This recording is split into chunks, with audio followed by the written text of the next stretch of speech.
Connecting WooCommerce to Google Merchant Center is a crucial step for e-commerce businesses that want to increase their online visibility and reach a wider audience.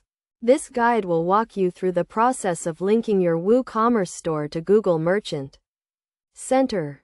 First, you need to create a Google Merchant Center account if you don't already have one.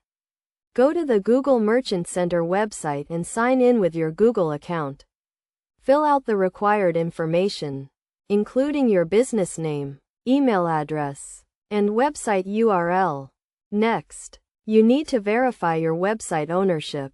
Google Merchant Center offers several verification methods, including HTML tag, HTML file, and Google Analytics. Choose the method that works best for you and follow the instructions to verify your website.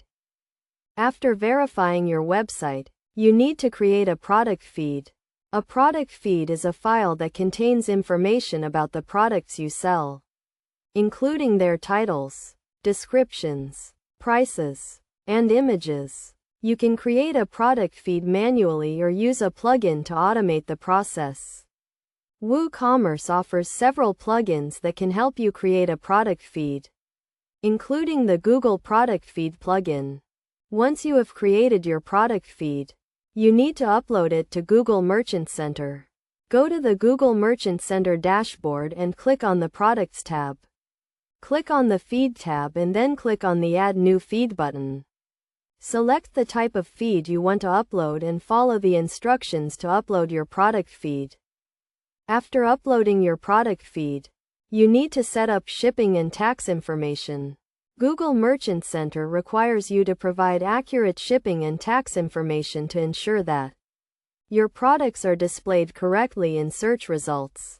Go to the Shipping and Tax tab and fill out the required information.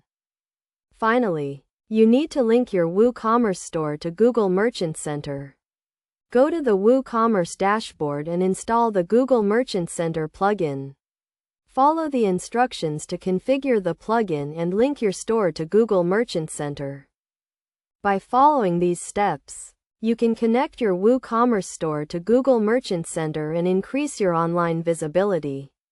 Remember to regularly update your product feed and shipping and tax information to ensure that your products are displayed correctly in search results. This will help you reach a wider audience and drive more sales to your e-commerce business.